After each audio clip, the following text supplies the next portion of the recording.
Hello everyone, achieve your goals में आपका स्वागत है। इस वीडियो में मैं सीटेट में घर और आश्रय से पूछे जाने वाले प्रश्नों पर डिस्कस करूंगी। इन प्रश्नों को आप ध्यान से पढ़ेंगे क्योंकि आंसर से ही अगले क्वेश्चन बन जाते हैं। आपके आने वाले एग्ज़ाम में इन जो क्वेश्चन मैं बताऊंगी उसके जो आंसर हैं उससे क्वेश्चन बनेंगे और उसी में आपका आंसर होगा। इसलिए कोई भी क्वेश्चन को बहुत ही ध्यान से पढ़िए, उसके आंसर को बहुत ध्यान से पढ़िए क्योंकि आगे के क्वेश्चन उसी पर बनेंगे। क्वेश्चन नंबर 1, निम्नलिखित कथनों पर विचार कीजिए। कोयल अपना घोंसला आम के पेड़ों पर बनाती है। दूसरा, इंडियन रॉबिन अपना घोंसला नर्म टहनी, जड़ों और ऊन आदि से बनाता है। तीसरा, बारबेल एक छेद में अपना घोंसला बनाता है। ऊपर दिए गए कथनों में से कौन सा सही है? आंसर ऑप्शन है ए 1 और 2, बी 1, 2, 3, सी 2 और 3 और डी है 1 और 3। इसका सही आंसर है सी 2 और 3। तो इंडियन रॉबिन अपना घोंसला नर्म टहनी पर बनाती है, जड़ों और ऊन आदि से बनाता है, ये बात सही है। और बारबेल एक छेद में अपना घोंसला बनाती है। गलत क्या है? कोयल अपना घोंसला आम के पेड़ों पर बनाती है। आगे के एग्ज़ाम में ऐसे भी पूछा जा सकता है, इंडियन रॉबिन अपना घोंसला कहाँ बनाती है? तो आंसर होगा नर्म टहनी पे बनाती है, जड़ों से बनाती है, ऊन से बनाती है। बारबेल अपना घोंसला कहाँ बनाती है? एक छेद में बनाती है। ऐसे भी पूछ सकते हैं, नर्म टहनी जड़ों से अपना घोंसला कौन बनाता है? इंडियन रॉबिन बनाती है। एक छेद में अपना घोंसला कौन बनाता है? बारबेल बनाती है। तो इस ढंग से क्वेश्चन को घुमाकर सीटेट में पूछा जाता है। क्वेश्चन नंबर 2, पर्वतारोहियों ने टेंट बनाने के लिए 2 परत वाले प्लास्टिक का इस्तेमाल क्यों किया? आंसर ऑप्शन है ए दूसरों से छिपाने के लिए, बी लैंडस्लाइड को रोकने के लिए, सी सर्दी से बचाव के लिए, डी उपरोक्त सभी। सही आंसर है सी, सर्दी से बचाव के लिए उन्होंने 2 परत वाले प्लास्टिक का इस्तेमाल किया। इससे एक क्वेश्चन और बन सकता है, पर्वतारोही कैसे अब टेंट बनाने के लिए प्लास्टिक का उपयोग करते हैं? तो 2 परत वाले प्लास्टिक का प्रयोग करते हैं। क्वेश्चन नंबर 3, घर के बारे में कुछ कथन देखें और पता करें कि यह कहाँ स्थित हो सकता है। पहला है, घर पत्थरों से बना है जो एक के ऊपर एक रखे हुए हैं। दूसरा, भूतल का उपयोग आवश्यक वस्तुओं और पशुओं को रखने के लिए किया जाता है। ऊपर दिए गए कथनों में से कौन सा सही है? पहला असम ऑप्शन है, दूसरा राजस्थान का मरुस्थल, तीसरा लद्दाख का रेगिस्तान, चौथा यूपी की भूमि। इसका सही आंसर है लद्दाख का रेगिस्तान। यहाँ पर क्वेश्चन में दिया हुआ है घर में पत्थरों से बना हुआ है और एक के ऊपर एक पत्थर रखे हैं। क्वेश्चन आगे के एग्ज़ाम में ऐसे भी पूछ सकता है कि एक के ऊपर एक पत्थर रखे हुए कहाँ बनाए जाते हैं घर, या भूतल का उपयोग आवश्यक वस्तुओं और पशुओं के लिए कहाँ किया जाता है? तो आंसर जो है आपका होगा लद्दाख का रेगिस्तान। देखिए, अगर आपने ध्यान से वो क्वेश्चन पढ़ा होगा तो इस क्वेश्चन का आंसर अपने आप ही आप लगा सकते हैं। लद्दाख के भूतल का प्रयोग किया जाता है, किस चीज़ के लिए किया जाता है? ऑप्शन ए आवश्यक चीज़ रखने के लिए, बी जानवरों को रखने के लिए, सी ए और बी दोनों, डी न तो ए और न ही बी।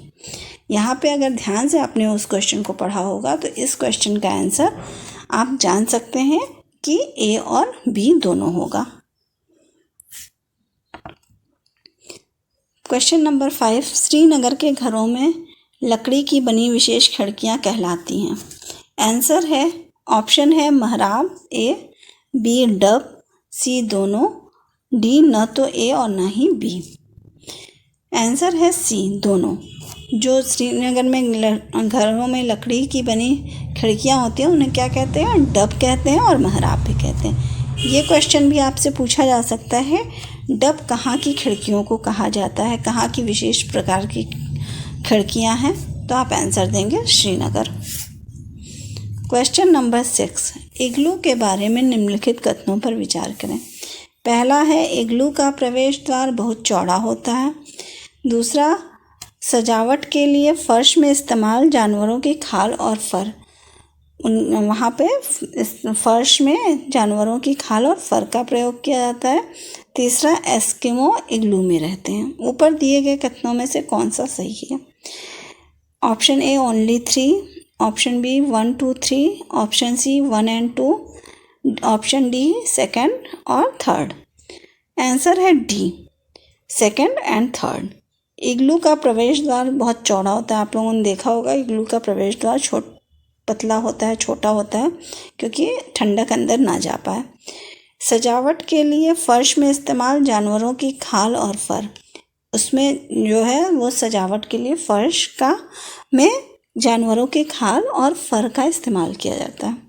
तीसरा है एस्किमो इग्लू में रहते हैं। तो यहाँ पे दूसरा और तीसरा सही है कि सजावट के लिए जानवरों की खाल और फर का प्रयोग करते हैं और एस्किमो इग्लू में रहते हैं। अब यहाँ पर क्वेश्चन बन सकता है कि फर्श में इस्तेमाल जानवरों कहाँ पे फर्श में जानवरों की खाल का इस्तेमाल किया जाता है और फर का इस्तेमाल किया जाता है, या एस्किमो कहाँ निवास करते हैं। तो इस तरह से इससे और भी क्वेश्चन आपके तैयार हो जाएंगे। क्वेश्चन नंबर 7, निम्नलिखित में से लेह और लद्दाख के घरों की विशेषताओं का चयन करें। पहला, पेड़ के तनों से बनी तिरछी लकड़ी की छतें होती हैं। बिना खिड़की वाला ग्राउंड फ्लोर होता है। थर्ड है पत्थर, मिट्टी और चूने की मोटी दीवारें। चौथा है लकड़ी का फर्श। नीचे दिए गए कूट का प्रयोग कर सही उत्तर चुनिए। अब इस ऑप्शन को में से चुनना है कि क्या सही है। तो आंसर यहाँ पे डी सही है, दूसरा, तीसरा और चौथा। बिना खिड़की वाला ग्राउंड फ्लोर होता है, पत्थर, मिट्टी और चूने की मोटी दीवारें होती हैं और लकड़ी का फर्श होता है। अब यहाँ से और भी क्वेश्चन बन सकते हैं। लकड़ी का फर्श कहाँ पर होता है? पत्थर और मिट्टी की चूने की मोटी दीवारें कहाँ की बनी होती हैं? बिना खिड़की वाला ग्राउंड फ्लोर कहाँ होता है? तो इन सब का आंसर क्या होगा? लेह और लद्दाख होगा। क्वेश्चन नंबर 8, एक गांव में अपने घर के बारे में एक विद्यार्थी द्वारा लिखा गया निम्नलिखित अनुच्छेद पढ़िए। मैं एक गांव में से आया हूँ। हमारे यहाँ भारी बारिश हो रही है, इसलिए हमारे घर ज़मीन से लगभग 10 से 12 फीट 3-3.5 मीटर ऊपर बने होते हैं। इन्हें बांस के खंभों पर बनाया जाता है। हमारे घरों के भीतरी हिस्से में भी लकड़ी के बने होते। इस गांव को होना चाहिए, कहाँ होना चाहिए?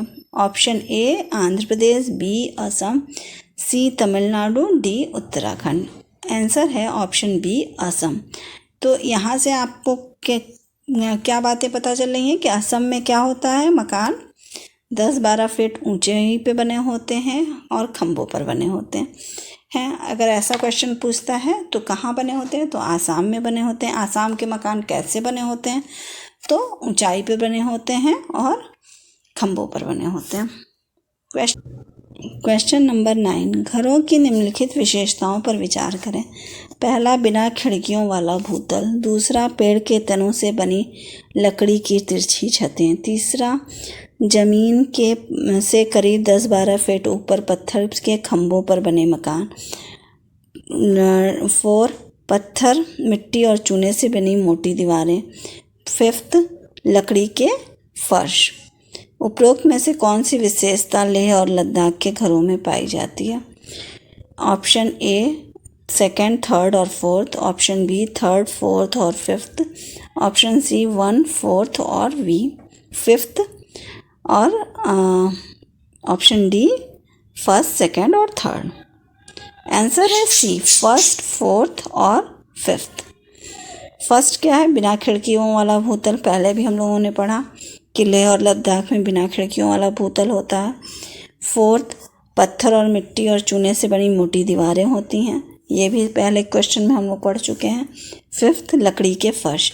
तो इस क्वेश्चन का आंसर आप आराम से, अगर पहले का ढंग से पढ़े हैं तो लगा सकते हैं। क्वेश्चन नंबर 10, एस्किमो बर्फ़ से अपना घर यानी इग्लू बनाते हैं। इसका क्या कारण है? ए, बर्फ़ ठंडी हवा और पानी को अंदर नहीं आने देती। बी, बर्फ़ की दीवारों के बीच की हवा अंदर की गर्मी को बाहर निकलने से रोकती है। सी बर्फ़ मुफ्त मिलती है, अन्य सामग्री बहुत महंगी पड़ती है। डी ध्रुवीय क्षेत्र में केवल बर्फ़ ही उपलब्ध होती है। आंसर है बी, बर्फ़ की दीवारों के बीच की हवा अंदर की गर्मी को बाहर निकलने से रोकती है। क्वेश्चन नंबर 11, मिट्टी का बना घर पाया जाता है। ऑप्शन ए गांव में, बी गर्म क्षेत्र में, सी ए और बी दोनों में, डी न तो ए और न ही बी में। आंसर है सी, ए और बी दोनों में, गर्म क्षेत्र में भी और गांव में भी। क्वेश्चन नंबर 12, इग्लू में जानवरों की खाल और फर का इस्तेमाल फर्श पर क्यों किया जाता है? ए कालीन के रूप में उपयोग किया जाता है, सुंदरता बढ़ाने के लिए प्रयोग किया जाता है, इग्लू को गर्म करने के लिए किया जाता है, ये सभी। तो आंसर है ये सभी। कालीन का उपयोग कालीन के रूप में करते हैं, सुंदरता बढ़ाने के लिए करते हैं और इग्लू को गर्म करने के लिए करते हैं। ग्रामीण क्षेत्रों में, क्वेश्चन नंबर 13, ग्रामीण क्षेत्रों में गाय के गोबर का उपयोग झोपड़ियों के फर्श और दीवारों को लेप करने के लिए किया जाता है। पहला, फर्श को प्राकृतिक रंग देने के लिए, बी कीड़ों को दूर रखने के लिए, सी उन्हें चिकना और साफ करने के लिए, डी घर्षण बढ़ाने के लिए और उन्हें खुरदुरा बनाने के लिए। आंसर ए, फर्श को प्राकृतिक रंग देने के लिए। क्वेश्चन नंबर 14, मिट्टी के घर की विशेषता होती है। ऑप्शन ए, घरों की दीवारें बहुत मोटी होती हैं, बी छतें झाड़ियों से बनी होती हैं, सी इन घरों को मिट्टी और गोबर से रंगा जाता है, डी उपरोक्त सभी। आंसर है उपरोक्त सभी। क्वेश्चन नंबर 15, निम्नलिखित कथनों पर विचार कीजिए। पहला, अस्थायी आश्रय सीमेंट और ईंटों द्वारा बनाए जाते हैं। दूसरा, अस्थायी मकान भविष्य को देखते हुए बनाए गए हैं। तीसरा, अस्थायी घर टेंट हाउस कारवां आश्रय गृह कहलाते हैं। ऊपर दिए गए कथनों में से कौन सा सही है? फर्स्ट सेकंड और third, only third, second and third. C, only third. अस्थायी घर टेंट हाउस कारवां आश्रय गृह आदि होते हैं। अगर आपको मेरी ये वीडियो पसंद आई हो तो प्लीज़ लाइक और सब्सक्राइब करें